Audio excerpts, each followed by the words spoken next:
Yo, yo, yo, yo, yo, yo, yo, yo, yo, yo, yo, yo, yo, yo, yo. What up, though? Happy Wednesday, party people. Shout out to yourselves. Give it up for yourselves for making it to another hump day. Another day, another day, another day, another dollar in the books. We have a good episode of After Further Review. I am your host, Aaron Duncan here, the owner, coach, and quarterback. I do everything around here on Necessary Bluntness Sports Talk. You can call me Jerry Jones because I got my hands in everything. I do everything. I run the show. I take the losses on my own, take the wins on my own, everything.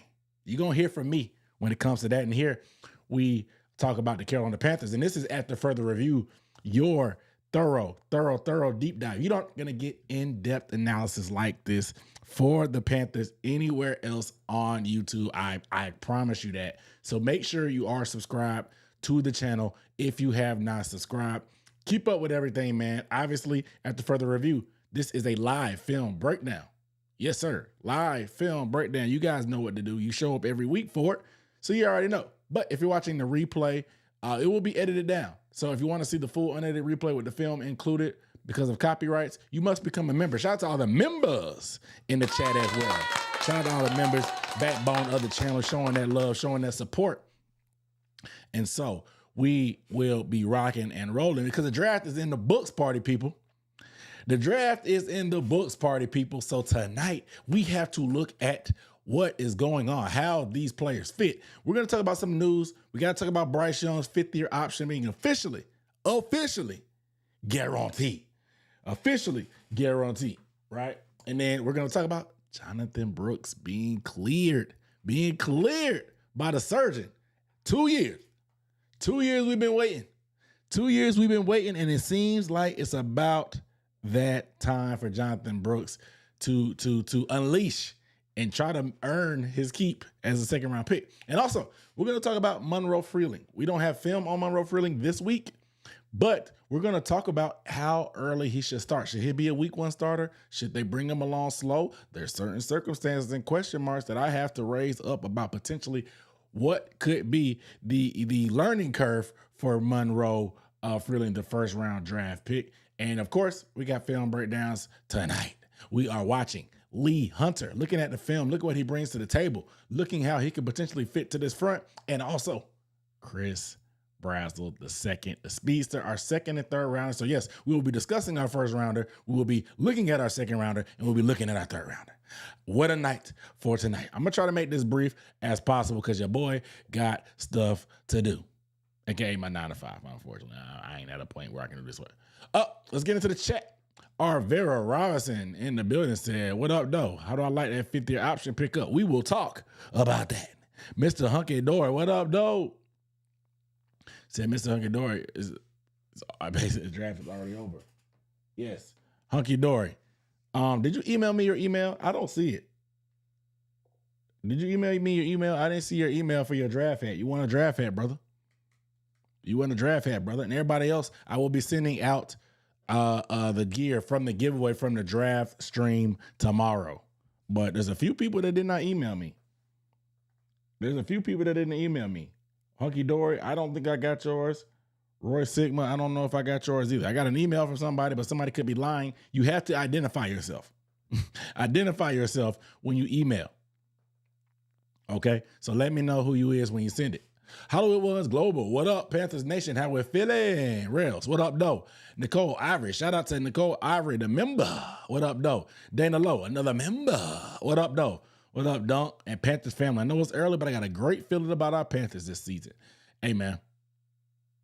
Amen. Amen. Roy Sigmund, did you email me too? I think you want one too. You want something too. Y'all got to make sure y'all email.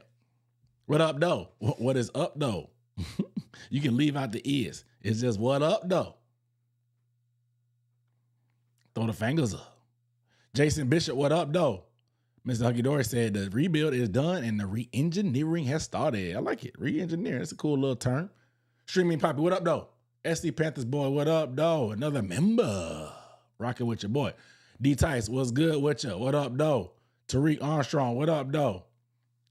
Trizzy, what's good, brother? What up, though? Quentin, what up, though? Been a hot minute since you made it live. Welcome in, Quentin. You catching a good one. AZ, that's me. What up, though? Ghost Daddy, what's good, brother? Himpachi the Fade King. Let's go, Dunk. What up, though? House Nicholas, what up, though? Great draft. All players are excited to be part of the team, not just the NFL. Keep pounding. Yeah, we got something to be proud of. You know what I'm saying? Jess Brooks. So the team is looking good. Just want that wide receiver room to develop quickly. I agree.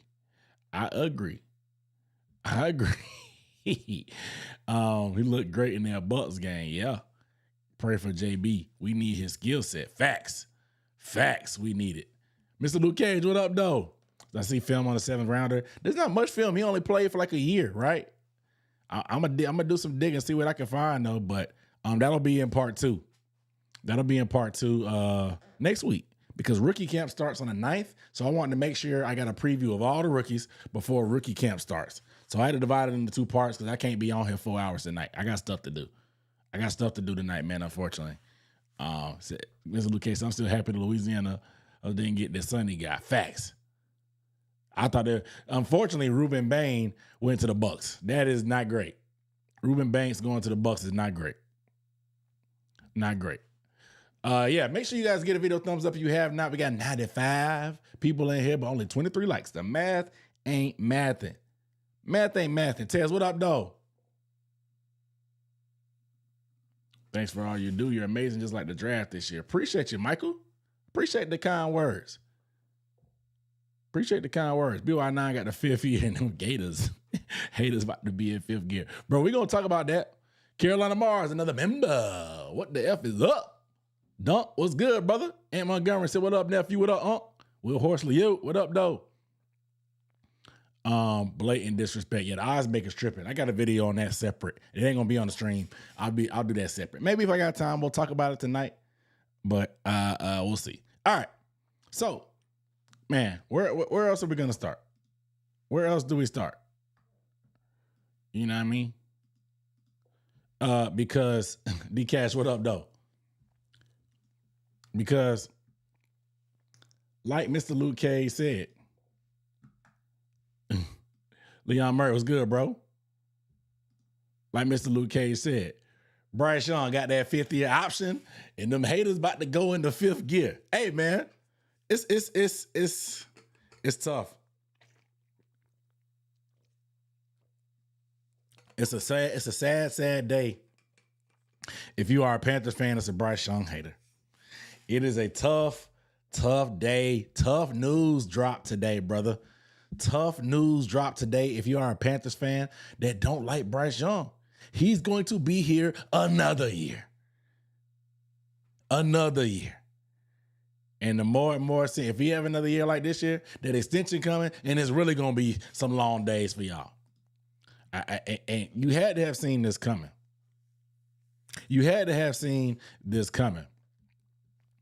But Bryce Young's 5th year option has been elected, signed, officially put in ink. Daniel Morgan, he went ahead and put the pen to the paper. And Bryce Young, it was a no-brainer. It was a no-brainer, to be honest. It was. Because quarterbacks, especially starting caliber quarterbacks, are not cheap. And Bryce Young, under his rookie contract, is pretty cheap. Only going to be making less than $30 million, somewhere around $26, $27 million on that 5th year option. Best case scenario, the brother gets an extension before it's all said and done, and we can figure some things out. But Bryce Young's going to have to do it one more year again. We're going to have to need consistency from him. And I understand some skepticism. This is unnecessary blunt sports talk. We keeps it real. But from where this team started in 2023 when he was here, for him to lead us to the playoffs in 3 years and be a part of that and leading it, that's a feat in itself. Y'all do not remember how bad we were, how quickly y'all forget how horrible our situation was. Half the team that we had playing in 2023 is out of the league. And that's including some of them coaches. Some of them coaches out of here. They've been scattered across the NFL. Some are in retirement. Some are trying to coach. I don't know what Frank Wright. Frank Wright done left, came back, and it done left pro, went to college, and came back to the pro. Now he's calling plays again. It's crazy. It's crazy. Frank Wright, I don't know what he want to do. I don't know what he want to do. But again, it's for him to make it through the fire, to hear from going from the worst team in the NFL, being sacked 60 times, being told that, hey, he's 5'10", 190 pounds. He'll never hold up. What has he done? He's held up. He's faced the music. He's been benched. He's returned from benching. He's played well down the stretch. He's improved his deep passing. He's used his legs more to attack defenses. We saw the best rendition of him in the playoffs when it matters the most. You see Justin Herbert, who is a guy that puts up godly numbers, is clearly talented. He's huge, big arms. But in the playoffs, he comes up small and doesn't perform up to par, and it negates all of that. And so with Bryce Young elevating his game in those clutch moments, it shows what he's capable of, but we want to see it more consistently. Playoffs carry a ton of weight. Those clutch moments carry a lot of weight, but the streets want to see it consistently, dog. And I don't think there's nothing wrong with that. And I'm a Bryce Young fan. But y'all know me, I call it as I see it. I point out the tape when Bryce Young has shortcomings. Some of the stands in the fan base get upset. But don't argue with me. Argue with your mama. This tape don't lie. But it's about consistency.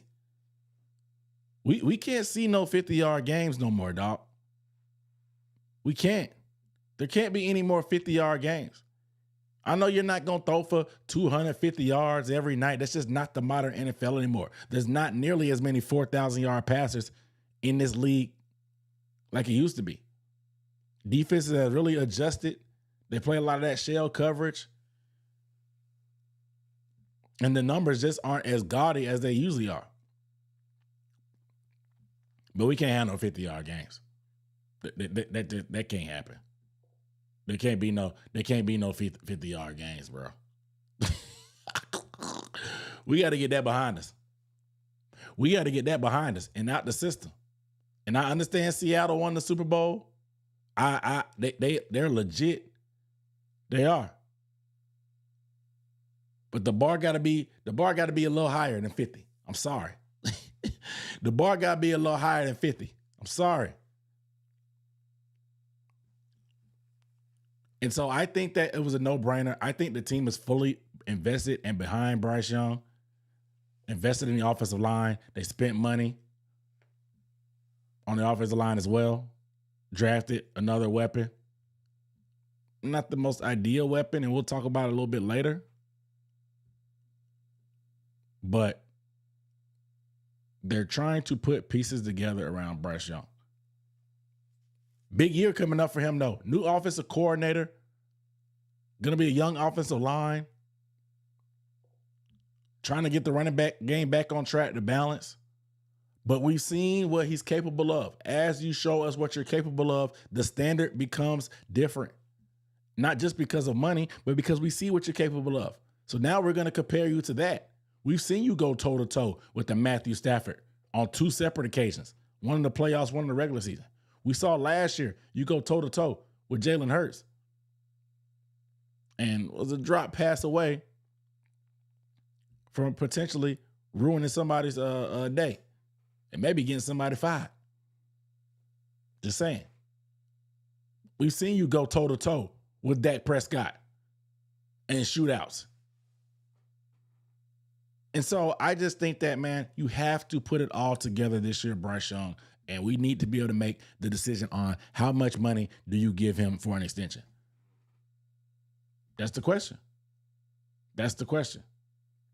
And so I'm fully invested in Bryce Young. I believe in Bryce Young. I'm ready and excited for what he can do. I'm excited. I'm excited. And so I just think that the haters, they're going to have to find something better to do on Sundays if they don't like Bryce Young, man. He's going to be around another year. He's going to be around another year. Another year. Trill, what up, though?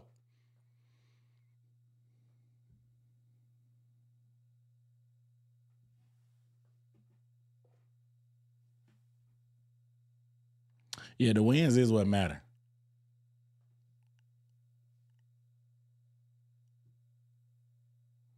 Brother, ain't nobody worried about Haynes King.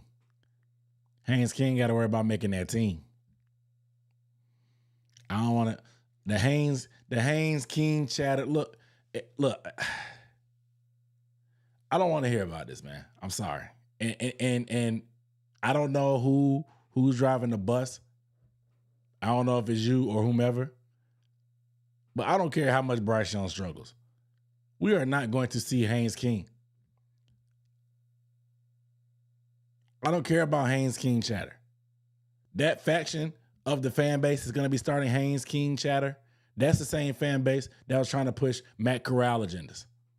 That's the same part of the fan base that was pushing Andy Dalton agendas until he actually had to play.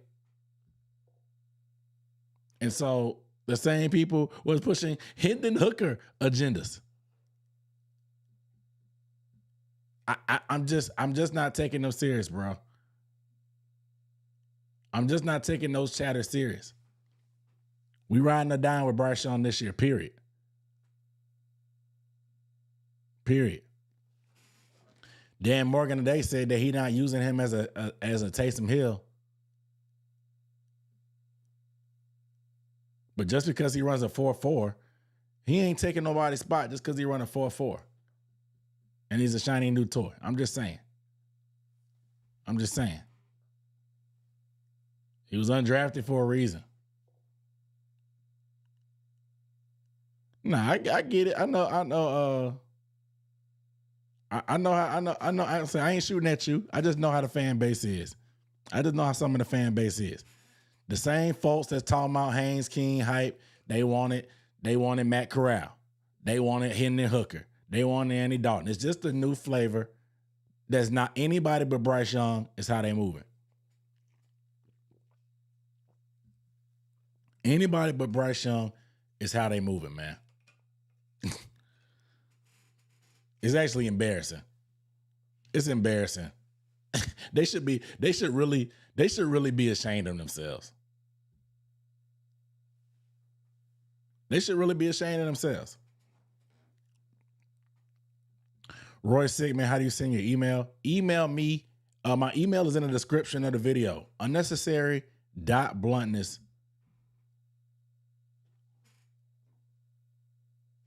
Dude, I cannot get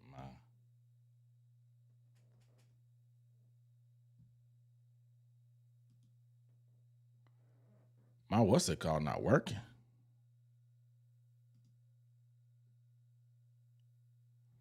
My darn switcher, my stream deck not working. Roy Sigmund, email me. Like I said, my email is down below in the description. It's unnecessary.bluntness@gmail.com. It's down below in the description again, but it's unnecessary.bluntness@gmail.com. I'm trying to give you something, bro. I'm trying to give you away some items. We got 150 people in the chat, man. Please give the video a thumbs up if you have not. Please give the video a thumbs up if you have not. We got another super chat from Mr. Luke Cage. Dude, how do I get my switcher not working, man? It's killing me.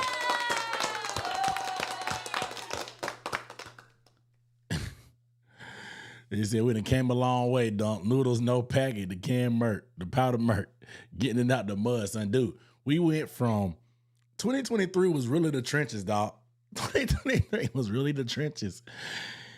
And they really, like, we had DJ Chark, Adam Thielen, and Jonathan Mingo out here. In hindsight, that's insane. The fact that we were excited about this, I was excited about this. I was getting hyped after seeing DJ Chark in training camp. We sold ourselves a dream.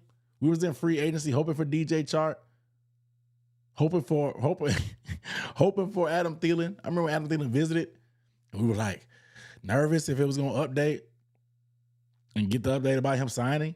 Trenches. We've been in the trenches, man. Trenches. Few years later, playoffs. Even with a losing record, I'm going to take it. We've been in the trenches, dog. Trenches. Mr. Hunky Dory, appreciate you on the Super Chat.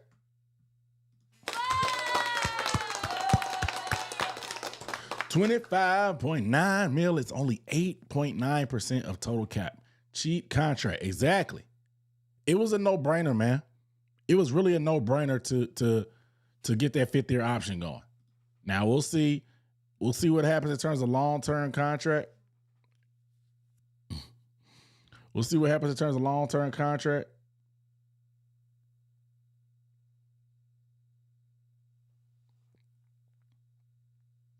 So we'll see. We'll see. We'll see. We'll see. we were saying don't let Adam Thielen leave the building without a contract, bro. Ain't that crazy? What was the other dude's name for the Chiefs? He was a free agent. He caught that touchdown in the Super Bowl that year. He went to the Jets, but I think he caught. What was his name? The fast receiver. I remember he was. We wanted him too. People was pounding the table for him. He never signed with us or even took a visit, but folks was pounding the table for him. It was just crazy. It was honestly disgusting. Disgusting. But we look, we good now. We good now. We can be a little picky. Yeah, MVA. No, it wasn't Scantling. It was the other guy. Holloman. No.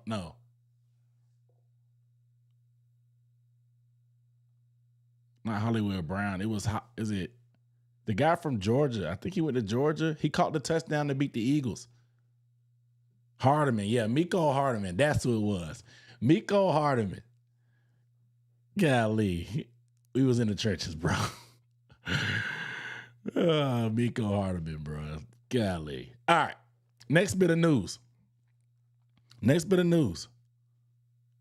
remember Smith Marset. I was a fan. I think he returning punts for the Giants still.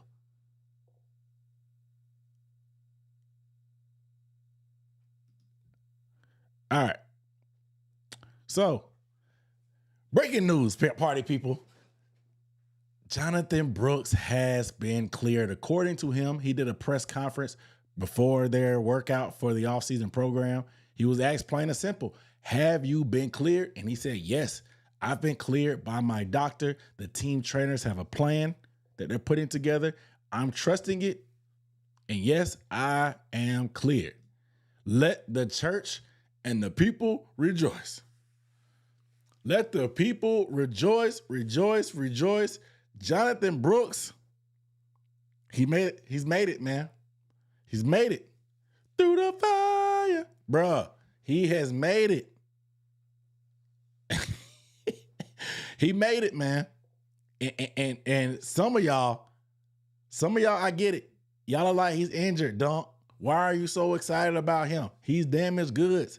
Let me feel this way. Let me feel this way, bro. As a running back myself, formerly, that tore his ACL, it's hit home, man. I'm rooting for the kid. He's different than anything we got in that running back room. He is. And so Jonathan Brooks being cleared for the offseason program is just a good sign. We'll see how he ramps up and builds up. But according to him, he's gained 15 pounds of muscle. Did y'all see that press conference and saw his shoulders? He don't even look like this no more. The slides, he don't even look like that no more. These are old pictures. He got shoulders like this now. He got a mustache. The dude got a mustache. He done rediscovered Jesus. He done got baptized. He done got his life together. Look, man. Look. He done got his life together, brother. He done got, like I said, he done got baptized and it came out a new man.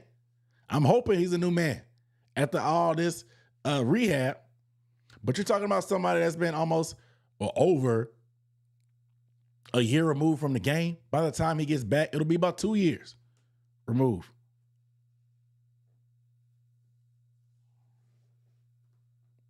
And so the dude is going to have plenty of time to try to get back to somewhat of 100%. He says he's as close to 100%. He said this is the best he's felt since before he came back last time in his rookie year. And so the development track has been less than ideal. Of course, we spent a second round pick on the dude. We need a return on this investment. But by God, I think this dude is going to do it, man. I'm ready to go down with the ship. I might sprinkle something on comeback player of the year for him. I am. Because his skill set is what we need, man. I love Chuba. Chuba's my dog. But this brother right here, this brother right here, he's different. And so I just need him to be somewhat close to what he was. Because listen, he was about 205, 210. I think he was 210, right? When he first came. So if he done gained 15 pounds, I'm sure he's lost some weight since he ain't been playing. So if he come back but 220, 225, he never was a speed burner guy like that. He had that wiggle. So I'm cool with that. If he can get a little bit of power with that muscle, and he working out with Chuba, him and Chuba apparently have gotten very, very close over this time and this offseason. You know what I'm saying? And so Chuba, he sleep at the facility. Chuba sleeps at the facility. He's always there. He's always working, always lifting weights, always on the jug machine, even though the jug machine, it don't always translate for him. Them hands ain't gonna never be right. They done got better, but they ain't gonna never be all the way there for my guy Chuba. But for this dude right here, he can catch the ball. He can make guys miss. He can break tackles. He can run dudes over. What we saw, I've been watching them Bucks highlights on a loop.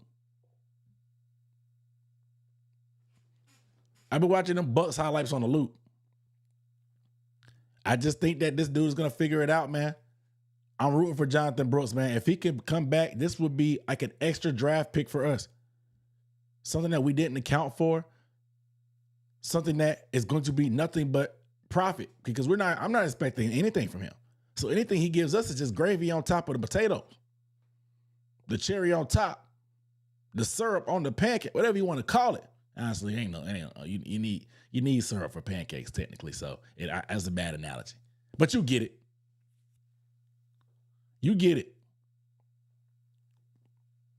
And I think he coming back and he's snatching chains. Again, this dude, you got to root for dudes like this, man.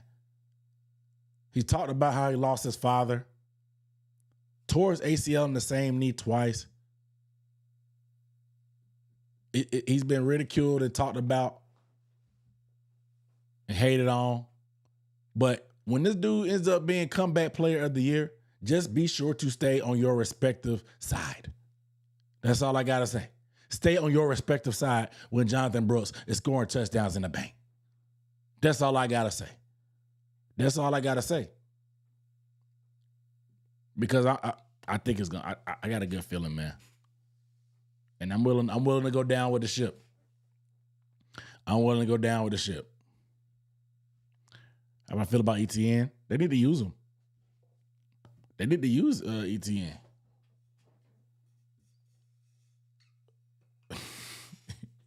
The jug machine see you and become a McDonald's ice cream machine. Broke down, need repairs.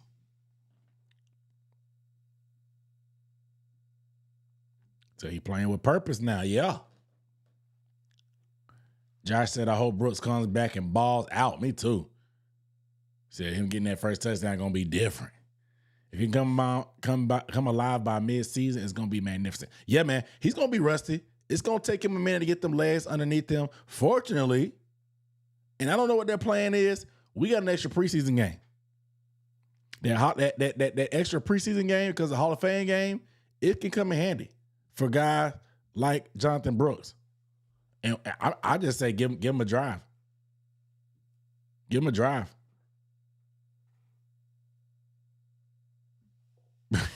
Give him a drive. You know what I'm saying? Like, don't even worry about it. Like, literally, we have 2 years left on his rookie contract. There's nothing to be afraid of anymore. Yeah, you want to be smart.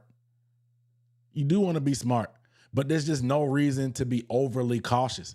If he's good to go and he makes it through camp, put him out there. Why not?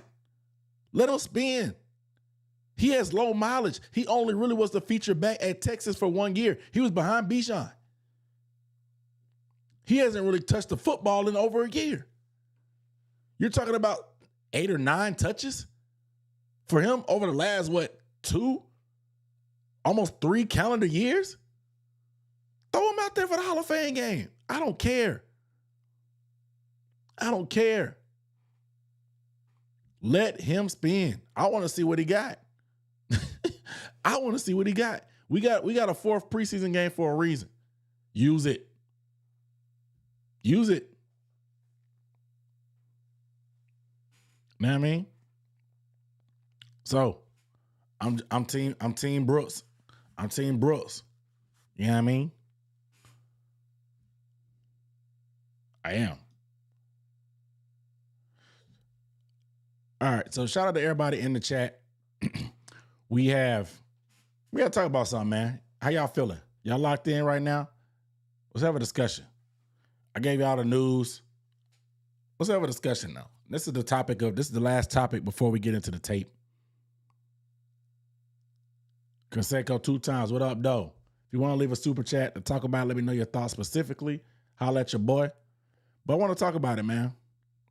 And I can't, unfortunately, I can't put no poll up. But the draft this year, man, we made some picks. And I gave my thoughts on my draft class breakdown video. Be sure to check that out after this one. Don't leave the stream. Do not leave the stream. Check it out after. Check it out afterwards. But make sure you guys get a video a thumbs up. Let me know you're locked in for sure. And then subscribe to the channel if you have not. I am Aaron Duncan. This is After Further Review. We are getting to the film breakdown on our draft picks and how they fit. But about our first round draft pick, I want to get your thoughts, man, because it's a little different picking at number 19 than picking at number 8. Last year, I was 100% on the hunt for day one contributors. I felt like we had enough holes and enough needs on offense and defense, of course, that we could check a lot of the boxes in the draft and get some guys to contribute. That's exactly what we did. We drafted the Rookie of the Year at number 8. We drafted a cornerstone edge rusher, Nick Scourton, in the 2nd round. We drafted a guy that can be in the rotation in the 3rd round. And we drafted a ton of contributors from ETN to Ransom.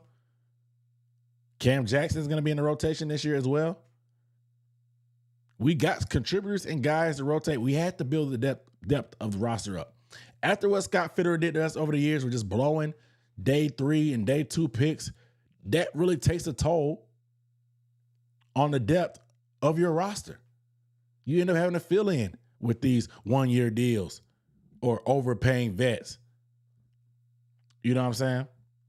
And so we needed a draft like last year to get some day 1 contributors and starters. And we're exactly what we got. This year, it was a little bit different. Pick number 19, the Carolina Panthers went with Monroe Freeland.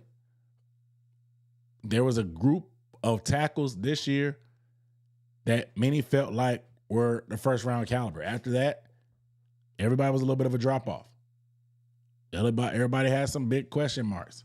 They had a little bit longer of a developmental track.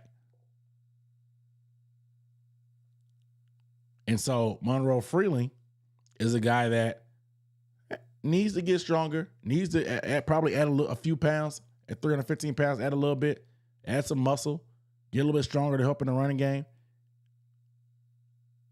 Can work out some consistency as well in terms of just his overall game. The guy only started 18 games, but he showed action in a lot of other games, being the swing tackle. But at pick 19, with what the Panthers did in free agency, they allowed the board to fall to them, and they can make a wise decision. But my question is, with Rasheed Walker signed in free agency, a lot of fans were anti-tackle because they heard Dave Canales said that we are not drafting for depth. So they thought that whoever we got was going to have to be a starter. The problem is we did such a good job in free agency and rounding out the roster that there's not too many places on this roster where we just have a bona fide availability to start. Yes, you'll say corner 2. Yes, you'll say free safety, but Nick Scott was solid enough, and he's a vet, that you're going to have to come and take his chain. Nickel, I'm all for nickel, but we're not taking on nickel in the first round. And so it's just different. With Rasheed Walker being signed to a 1-year deal with the base salary of $4 million, that's not a lot. And fans were head over heels happy about getting him, but nobody bothered to ask the question about why Rasheed Walker was available for so cheap. The Packers let him hit the market.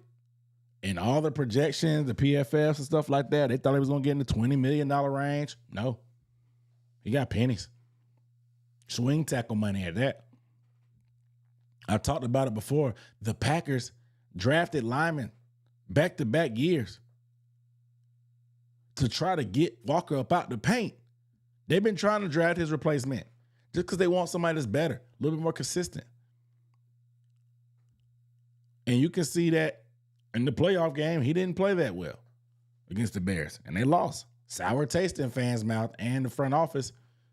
And lo and behold, he ends up here in Carolina. So with a guy that is a capable starter, does that mean that Monroe Freeling starts off on the bench? Does he a day one starter? Does he start as swing tackle? What is the situation? So that's what I want to talk to you guys about. Who is going to be the week 1 starter at left tackle for the Carolina Panthers? There's some pros and cons to this. Obviously, Monroe Freeling does not have a lot of time on task at left tackle. Many people say that the best way to get better at football is to play football. They say that left tackle is a baptism by fire type of position. When a guy that lacks reps in college, you need to get reps in games. So, week 1, if he starts from the jump, not too many tackles can walk into the NFL and just be that guy. This is the second hardest position in football, maybe third. But some fans are so gung-ho about if he doesn't start, it was a waste of pick. Ignoring the fact that even if you're a top 10 pick, like Ike Ekwonu, there's still a development track that needs to be had for tackles. It's too tough. It's too tough. Now, the Carolina Panthers do have offensive line coaches to help. They do have a system that gets that ball out in 2.7 seconds or less. That helps. They rely on the run game and play action, which also helps. But if you put Monroe Freeling out there in week 1, what are the drawbacks? My biggest concern with Monroe Freeling is if you look at our schedule, we have a gauntlet of edge rushers. I don't really care about the first place thing. Every team is different every year. But the players, they stay the same. Let's look at some of the edge rushers we're going to face. Aiden Hutchinson with the Lions. Trey Hendrickson with the Ravens? Nick Bonito from the Broncos. Micah Parsons from the Packers. TJ Watt from the Steelers. Myles Garrett from the Browns.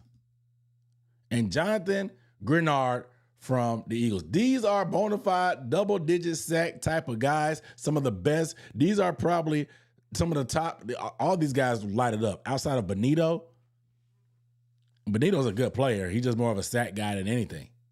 But these are some of the best. You're talking about top 12 to top 15 edge rushers that you're going to be going against as a rookie.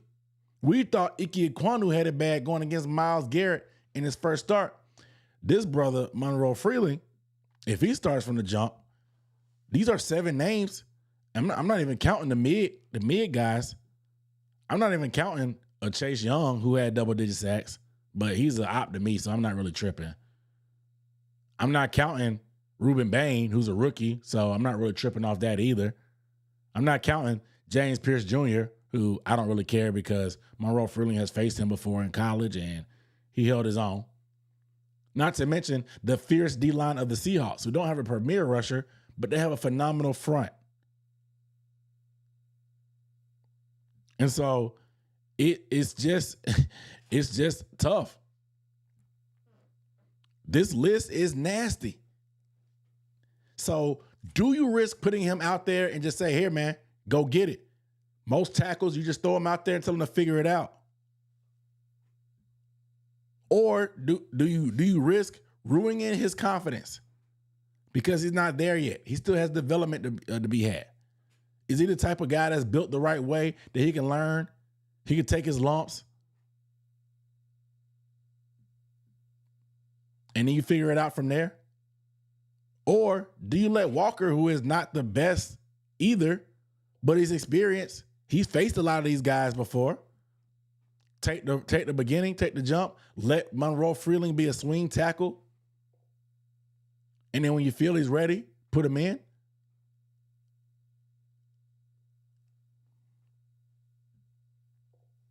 You know what I mean? It's a tough decision. I want to get you guys thoughts. Let me know down below in the chat. Are you a bet? Throw him in there week 1. Let him learn. Let him. If he dies, he dies. You know what I'm saying? Are you the type that if he can't figure it out, he ain't that one. He ain't the one anyway. Type of energy. Are you like bring him on slow? We have a vet. Bring him on slow. Let him be the swing tackle. Because again, he did that at Georgia. At Georgia, he was a swing tackle. Initially, they had some great tackles in front of him anyway. They end up being a great draft picks in the NFL. Or and let him be a swing tackle to potentially play right tackle, or do you just let the camp battle happen? If he wins, he wins. If he loses, he loses, and let the best man win. Because keep in mind, you're trying to compete this year. You're trying to compete. The bar has been raised. After winning the NFC South, the bar has been raised.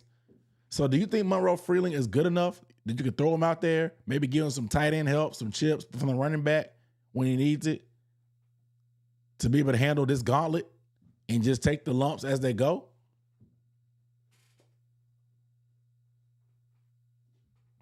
But again,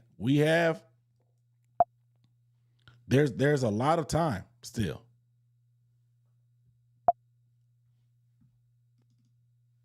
Many other tackles in the first round. Caden Proctor. Caden Proctor is starting at guard to start. And then they took him way higher than Monroe Freeling. He's going to play guard. And then he's going to end up moving the tackle probably in the future going forward. But everybody doesn't have a straight line to being that number one guy. Plenty of tackles switch positions, plenty of tackles they wait it out and then get developed.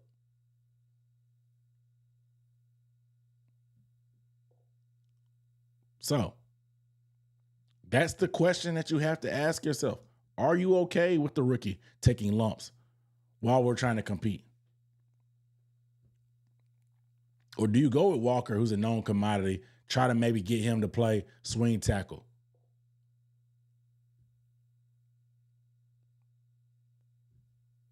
It's an interesting conversation to be had. It's an interesting conversation to be had. Baptism by fire or bring him along slow. Again, he's played in the SEC. He's been coached hard by Kirby Smart. He's gone against some great rushers. I think that you can let him play. If he wins the competition, if it's a tie, you start the rookie. If he just looks like he's overmatched, then okay, yeah, you have a conversation. But between multiple joint practices we have, I think we have 2, maybe even 3, an extra preseason game, you're going to find out exactly what he has. You'll be able to find out exactly what he has to be comfortable enough. Not to mention, we have Jalen Phillips and Nick Scorton in practice that he's going to be going against, and Princely Umamielen, who gave him hell in 2025, his junior year, sophomore year, Monroe Freeling. Obviously, he's improved since then. But it's going to be a camp battle. And unfortunately, us fans can't go. Unfortunately, us fans cannot go. This is when we need to be able to go to camp. Nobody pays attention to the O-line reporter-wise. So, I don't know. I don't know what's going to be the reports. How do we know for sure how he looks? How do we know? We don't. We just got to kind of take their word for it. I'm going to try my best to see if I can get credentialed, man. I feel like I'm going to try again. I tried last year. There was some changing amongst the communication department. Somebody left the job or got fired. I don't know. And so my email was on left on red. But I want to see this camp battle in person. That's what I got to say.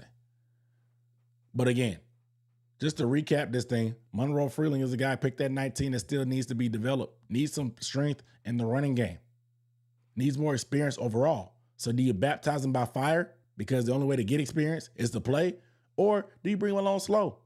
Taylor Moton has missed some games over the past few years. Maybe you can let Freeling be a swing tackle if Walker or Moton get hurt, and you figure it out from there and let him fill in on spot duty, similar to how he developed and got the starting job at Georgia.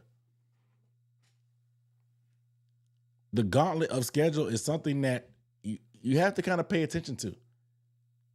7 of the top 12 to 15 rushers in the NFL will be going against the Carolina Panthers. Myles Garrett, TJ Watt, Micah Parsons, Aiden Hutchinson, Trey Hendrickson, Nick Bonito. These guys, it's a nasty stretch of edge rushers. But to me, let them battle out in camp. You got plenty of time to evaluate. If it's a tie or close at all, go with the rookie. If he just looks completely overwhelmed and overmatched and just not ready yet consistently wise, go with Walker and play it slow by ear and get the rookie in as soon as you can. Yeah, man, I'm praying I get credentialed too, man. It's going to be tough. So I've been trying to go legit. I got to get a website and stuff like that. I got to go legit. Gotta go legit. So we'll see. All right, man. All right. Shoot.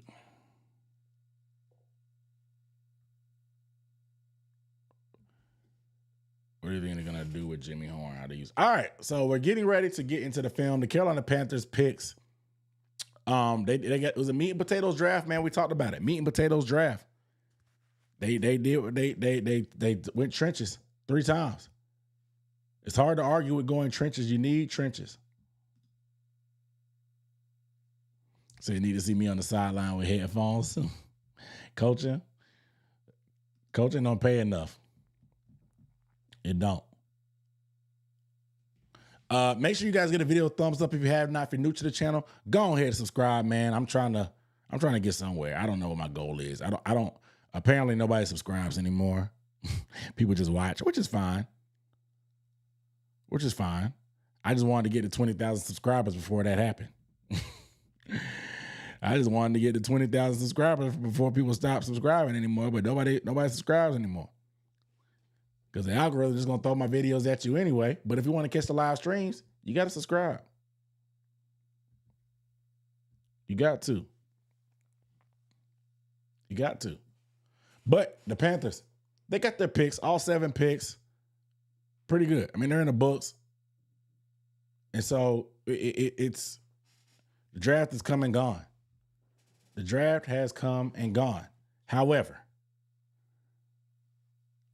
for you can still make picks with the sponsor of the channel and the video, Prize Picks.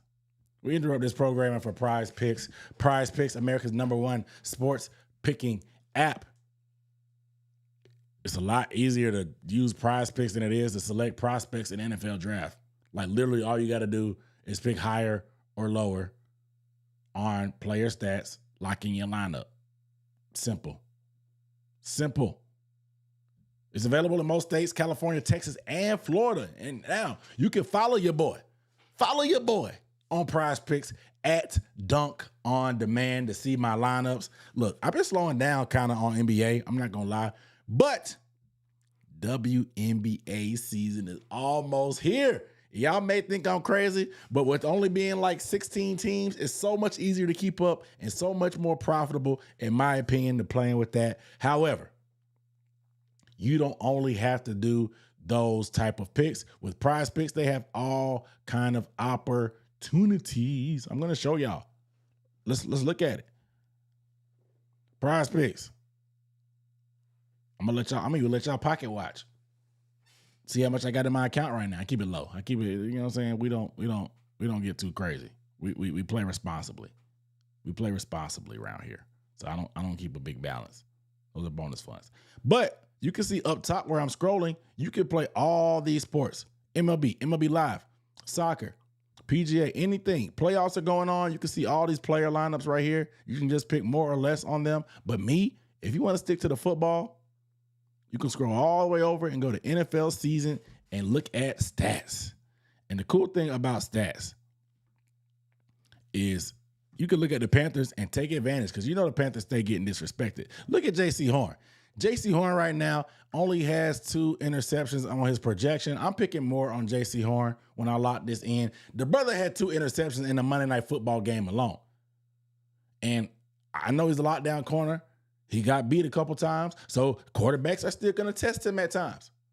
But even when they don't test him, he can still get picks. I think 2 interceptions on the season for J.C. Horn is way too low. Give me more. Give me more for that.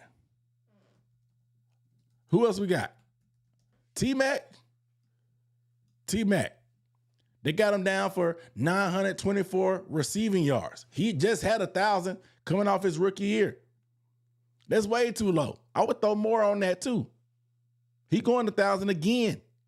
We didn't really add any major offensive weapons to take targets from him. I'm going that again with T-Mac. I'm going more again on that. And I'll even look at the ops. I'm looking at the ops. With Tua Tagovailoa at quarterback, they're going to be running that football. Give me Bijan Robinson over. Matter of fact, give me Bijan Robinson over rushing yards. As you can see, $20. You can win $120 just by doing that. It's pretty simple. Prize Picks, America's #1 sports picking app. Right now, if you sign up, if you use code HMA at the link down below in the description, you're going to get $50 in lineups just for playing $5. So you have more ammo to take advantage of them hating on the Panthers. You're going to have more ammo to take advantage of them hating on the Panthers. So I appreciate Prize Picks on sponsoring the channel, sponsoring this video. Your boy got to pay these bills. And Prize Picks is who I'm partnering with for the season. Shout out to them. And shout out to these stats because two picks for J.C. Horn is very, very, very, very, very, very, very disrespectful. That's all I got to say. But shout out to Prize Picks. All right. Now we got the business out of the way. Let's get into the tape. You follow me on Prize Picks? Shout out. Shout out to AZ, that's me.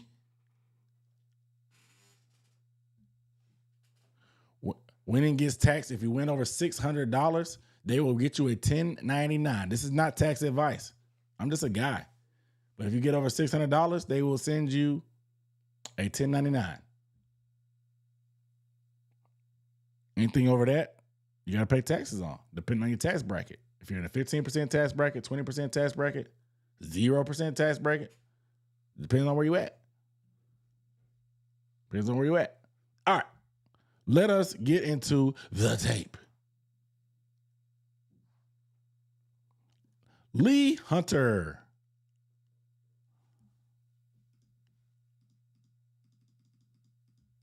Let's start with Lee Hunter.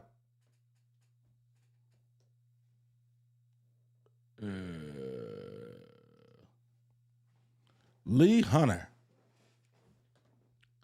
Everybody's favorite big man.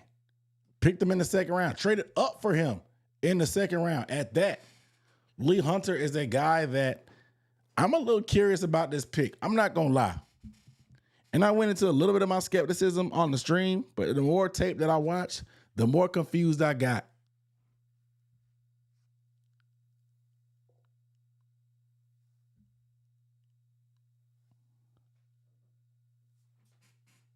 The more tape that I got, I was a little bit more confused.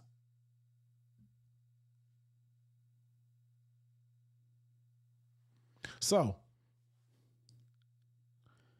he's a big guy and he's a nose tackle, but like he don't play like a nose tackle. He's what do you call it? They call it high cut, meaning that he got long legs and a small torso. You see the belly right here. He's a little top heavy as well. He's naturally strong, country strong. But again, with them long legs, it's harder. Because when you're playing D-line and you're taking on double teams, you got to have a wide base. You got to get your legs wide, get low. You know what I'm saying? Get low, hold the fort, and not get moved off the spot. But at times, he struggles with that. He actually gets washed by double teams way too often than I think. So people just thinking they're going to throw Lee Hunter in the middle. He's going to play nose and just take up blocks for everybody to run around. I don't know if that's the case. I don't. And I got serious concerns about the fit because y'all know how we get down. There's attack and reacting front. Like when you're playing defensive line, let's talk about it. In the 4-3, 3-4, whatever it is, there's different types of styles. There's attacking and reacting. Then there's reacting, then attacking. Right? So let's talk about it. So when you're attacking and reacting, you try to just get upfield and be disruptive. You try to penetrate some gaps. You try to squeeze by a guy. You have your one gap. You stay in that gap. You know what I'm saying? And then you attack to be disruptive. And then once you see what's going on, then you react. It may be a pass play. It may be a run play, but you attack and then react. Our style, and like other 3-4 styles, like the Saints do it, the Eagles kind of do it as well. The Chargers do it. No, I don't know if the Chargers have attacking front. They have more of an attacking style. But other systems, they have a react, then attack. Instead of putting all your weight on your hand when you're in your 3-point stance, you have more weight sitting on your legs. You kind of in more of a squatted position. You want to take on the blockers. You know what I'm saying? Control them, get full extension, control it. It's called stacking and shedding. You take them on, you lock them out, you look around, and you shed them. After you react, so you take them on, you react to what's going on, and then you attack. All them times you see Derrick Brown just throwing guys around, you don't see Derrick Brown like really just shooting upfield, penetrating gaps that often, and then making plays in the backfield. No, you see Derrick Brown taking on guys, throwing them out the way, getting them out the way, and then getting to make the play. And so that's more our style of defense. Lee Hunter, that's not his bag. He's actually probably one of the smaller guys in our group. He's what, 6'3", 318 pounds? That's light. Cam Jackson, what, 6'5", 6'6", 320. Derrick Brown, 6'5", 320. Bobby Brown, I think he probably about 6'4", 320 as well. Lee Hunter being shorter than that. He's shorter than that, and he's a little bit lighter. He's actually one of the smaller dudes. This dude pictured is one of the smaller guys in our group. Ain't that crazy? Ain't that crazy? So, all that being said, he's more of a disruptor. He likes to get up the field. He likes to slip those gaps, slip those blocks. Because when he tries to take on blockers, he gets pushed off the spot being double teamed. He don't have the longest of arms. He has long enough arms, but he ain't got them 34-inch arms like Derrick Brown or Cam Jackson or Bobby Brown does to allow you to lock out guys. Because you want to try to lock them out. So you need extra long arms to do that. That's just not his game. So we're going to look at what he does and my concerns and what my theory is. I think we're changing up the system. And I could not find the interview before this episode, but I saw it was either Canales or Dan Morgan. They were talking about getting up the field more, being a little bit more of an attacking style. So there's potential we change the scheme because there's two things that happen here.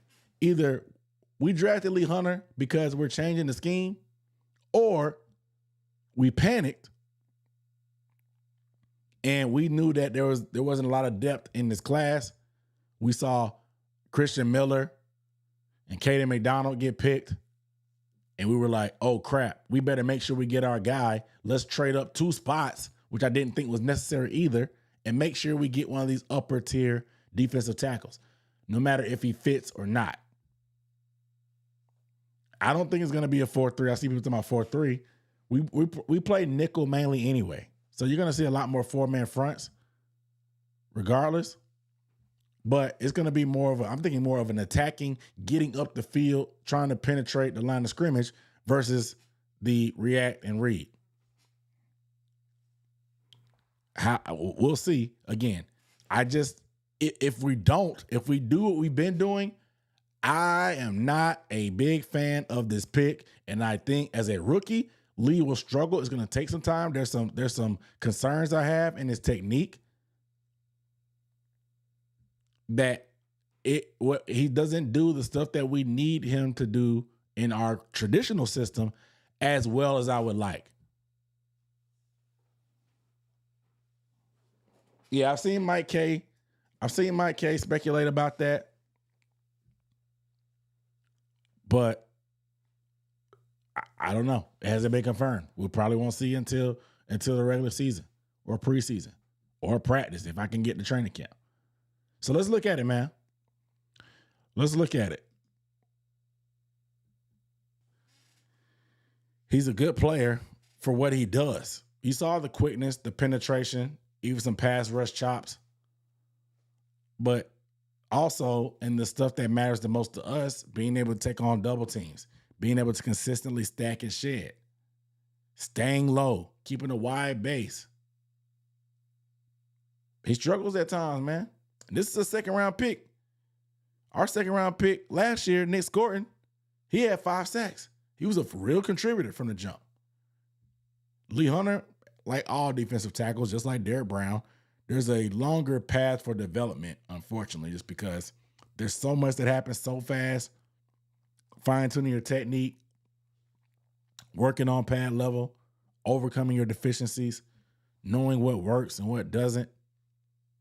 It's going to take some time for Lee Hunter to develop, unless we decide to do more of what he's good at. I mean, it's still going to be some development track, but if we start attacking more and let him get upfield, I feel a lot better about the pick. If we don't, I'm terrified. I'm not going to lie to you. I'm terrified. That's just how I feel. Joseph B. Rose said they stay doubling them. He said, all depends on how Cam Go said. Yeshua said they stay doubling him. Said my man lost his helmet and decided to accelerate.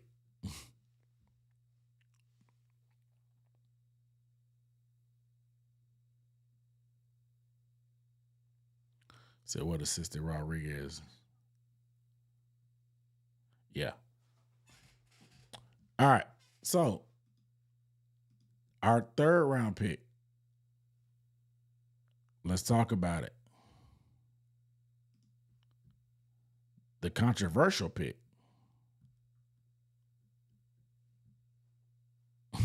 Look, I am kind of terrified, bro. Did y'all see them reps? If he don't get his technique down, he look like Shy Tuttle. That's how Shy Tuttle looked in that Texans game before he got cut. Lee Hunter, look, bro. If he don't get his technique together, if he doesn't play with better pad level and develop, he may look like Shy Tuttle out there.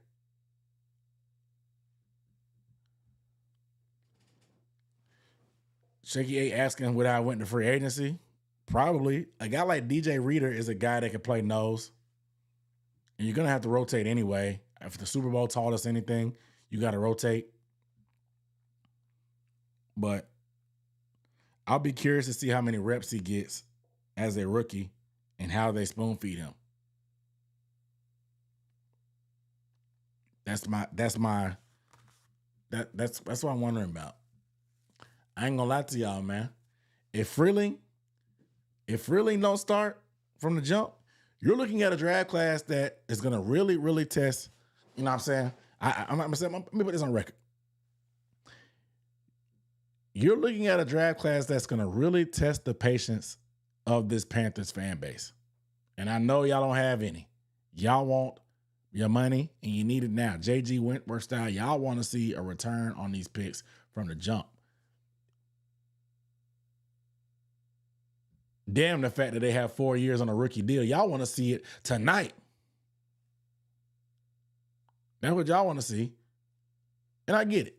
After last year, we didn't get a taste of a draft class that contributes. And so we want to keep doing that. You know? And so this year is going to be a little different. Freeling is going to need time to develop before he's that guy. Even if he plays, he's going to struggle still. We have a gauntlet of tackles. Lee Hunter, we talked about it. His technique, he needs to clean some stuff up in terms of his pad level and being able to take on double teams technique-wise. He can penetrate and be disruptive. So I think if we do the right things in terms of our system, if we change things like I'm theorizing that we may, he'll be able to make some flashes. But he has a ways to go like most defensive tackles. Remember, y'all wanted to burn Derrick Brown at the stake, and he was a top, 10 pick? Now he's one of the best D linemen in the NFL, but y'all didn't want to let him get there. Y'all wanted him to be that guy from the jump. Chris Brazzell, 50% of his routes are hitches and goes. He's less than 200 pounds. He's not a yak receiver at all. He goes down pretty easy. He's going to have to develop the full route tree. He's going to be wide receiver 3 at best this year. Round 4, Will Lee, he's got to develop 2 in our system. He's a press man guy, but we play off coverage mostly. Could we play more press man? Sure. But Will Lee is just still not a super zone heavy guy. They just think he has the tools to develop. Sam Heck, he's going to have to hold it down, bro. I think he's the only guy that really has a chance to start from day one and win his battle fairly easy. All the reports say that he's that type of guy. He has the smarts. Ivy League recruited. Fortner is a guy that can play center and guard. So if Fortner ends up being the first man off the bench, for the sheep as he is that the worst thing in the world? Same thing with Sam Heck. But still, Zachy Wheatley, y'all know Nick Scott. Nick Scott's best chance to mention Nick Scott went out the window when we didn't take the intimate or safety in the second round.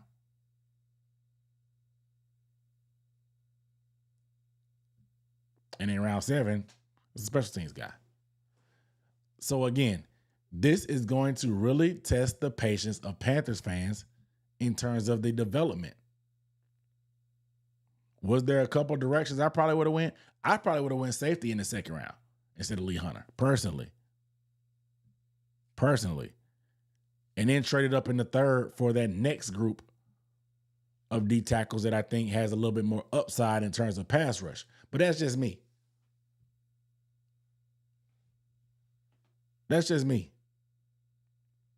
I also think that moving up for Lee Hunter set a trickle-down effect because you move back from 159 to 196. And so you felt like you needed to get that value back. So they traded back from 124 to 129 to be able to move up to get the pick to get Heck. But you missed out on Malik Muhammad, who is a better fit, in my opinion, than Will Lee. So this is a trickle-down effect, man. All that being said, this group is going to really test the patience of Panthers fans and letting guys develop and see where they're at. Last year, we were starving for guys to contribute and be day one bona fide dudes. We got one in T-Mac. This Gordon definitely shows promise and looks like he's going to get there, as young as he is. So, prepare yourself. I think these guys are going to have roles. They're going to contribute. But if Freely don't start, I think Heck could be the only guy that ends up being that day one guy and as a rookie. But you don't draft the tackle at 19 to get an all-pro off the jump. It's going to be growing pains, and it's going to be a development track. It's just the way it is. These edge rushers are way too good. So, just prepare yourself. Uncle Dunk told you first. All right? All right, back to the slides. Chris Brazzle Dazzle. I put that on the shirt, matter of fact. Brazzle Dazzle. But he gotta help my agenda be great. I'm not finna just be making t-shirts for regular dudes.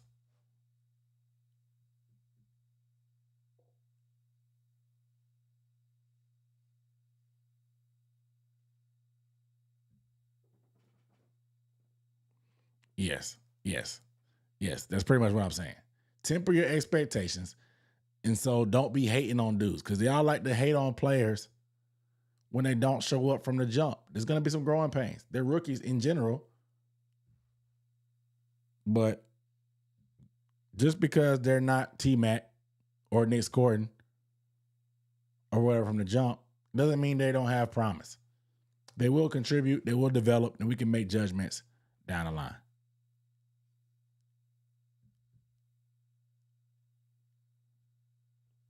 All right.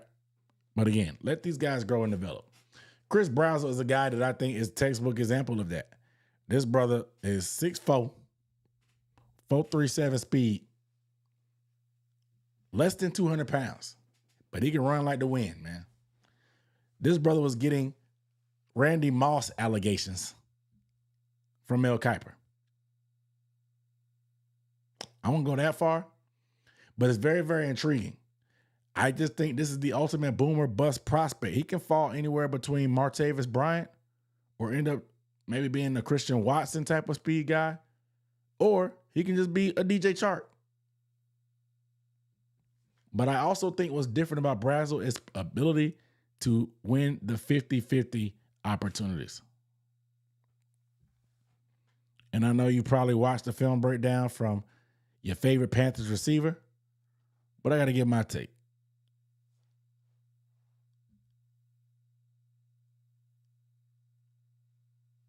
So let's get into the tape. His speed is undeniable. After about a week or two, when they get them game plans, they're going to be like, oh, yeah, this is a guy we have to respect. And so the fact that he's out there, they got to respect it. If he's one-on-one, Bryce is going to have to take those shots. And Bryce does a good job of one of the best deep ball throwers according to PFF, but Bryce is a timing and rhythm guy. He's not a Drake May or Josh Allen that just sits back there for a while and then slings it late. No, Bryce needs to throw it. Once he sees that one-on-one pre-snap, take that shot and throw it deep. which is fine. That's his game. He hits them. We get the chunk plays. I like Brazel because Brazel does a good job being able to stay on his feet. What I would love to see from a Brazel and Bryce Young connection is Bryce Young throwing the ball more out in front so Brazel can go get it. Don't be underthrowing it like we see all over Brazel's film. Throw it out there so that dude is 6'5", 6'4", whatever, can run and go get it. We saw him getting 2.5, 3 yards on a stride when he was at full speed. You cannot underthrow this guy. Just throw it. Throw it as far as you can and let him run under it and go get it. Typically, Bryce throws it on the outside shoulder in the bread basket. Obviously, he's throwing to guys who don't separate deep as well with a guy like Coker or T-Mac, but they're still physical enough to win. So that's the type of ball you want to throw. But Brazel is a guy that, yes, he can go up and get it, but he loves to land on his feet and keep it pushing. So do not underthrow him. Get it out there in front. But also, if he is covered, if he's one-on-one, give him a shot. We'll see if the 50-50 ability translates since he's so light in the pants and not as strong. But being that he's 6'4", he's the guy that if you see him one-on-one, ball location can help that out. Maybe we turn into the Bengals and Joe Burrow, or we just throw back shoulder fades on the sideline anytime we got one-on-one. I would love to see us get a back shoulder fade in the arsenal. I think we might have ran 1 or 2. I know Coker caught that nice one against the Saints where he toe tap.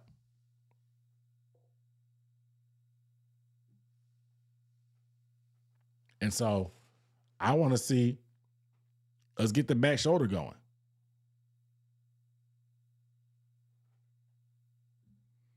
And so, again, it's going to take some coming out of a comfort zone. It's going to have to take some adjustment. There's going to be some development needed by Brazel. Maybe a number change. I did this jersey swap with Grok on the left. It actually came out pretty damn good. That jersey swap is actually kind of elite. But I think he, at worst, from rookie year, he can stretch the defense to create opportunities underneath for Jalen Coker and T-Mac. At worst. At best, he can get you a couple shots a game. And like I said, we saw it. There's some route running chops that you can build off of. So just keep working and developing that. But, all right, guys, we talked about the rookies. We talked about Jonathan Brooks coming back. Talked about Bryce Young's 5th-year option. We talked about Monroe Freeling potentially being the week 1 starter, or how they should handle him. Should they bring him off the bench to keep his confidence straight? And we also talked about Lee Hunter, my concerns about him, how he fits the system via the tape. We talked about how it could be a philosophy change on defense. Lee Hunter's potential philosophy change. For his sake, I hope it is. And then Brazel, we just looked at how, yes, Brazel at times can let the ball get into his body too much. Even when he does try to do hands catches, it's not fully extended. They can get close to his face mask too much, almost bouncing off his head. Can double clutch at times. But when you're 6'4", almost 200 pounds, running that type of speed that he has, you take chances on that type of skill set.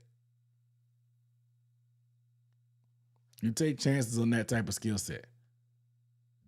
He'll need to be coached up to be more physical. We'll need to probably gain 5 to 10 pounds of muscle over his career. Maybe sacrifice a little speed, but you still fast. It's all outdoors. And that 5 pounds of muscle may be the difference of you being clamped by a physical corner or you taking the top off completely on the defense and changing the game. I'm very, very curious to see how his developmental track goes, because the expectations for him were way, way, way, way, way, way different amongst the draft analysts. So we'll see. But all right, guys, make sure you get a video thumbs up if you have not. Shout out to the members who get the unedited version of this. Shout out to the non-members that are still here live. It's a great way to consume it. I prefer the live, guys. I love being able to interact with you guys. Do I prefer Jimmy Horn or Brazel? Brazel, because I think he's faster. I think his gas is a little bit more instant. And if he's one-on-one, he's a threat. And you can just throw it up to him and just say, F it. Brazel down there somewhere. And so that aspect's a little bit different than Jimmy. And there was some opportunity for Jimmy down the field that Bryce turned it down. And so, again, it's going to be some coming out of the comfort zone for Bryce Young to be able to target guys later in the play. So we'll see. Shout out to my guy, Mr. Sean Fode, on the Super Chat. Get this Super Chat before I get up out of here. Appreciate you, brother. Said, great show, Dunk. Go get some rest. You heard me yawning, right? No rest for the weary. I got stuff to do. I got to work. And then sound like my baby crying. I'm looking at the monitor notifications. All right, guys. I'm out of here. Love y'all. See y'all next week. Without further ado, peace.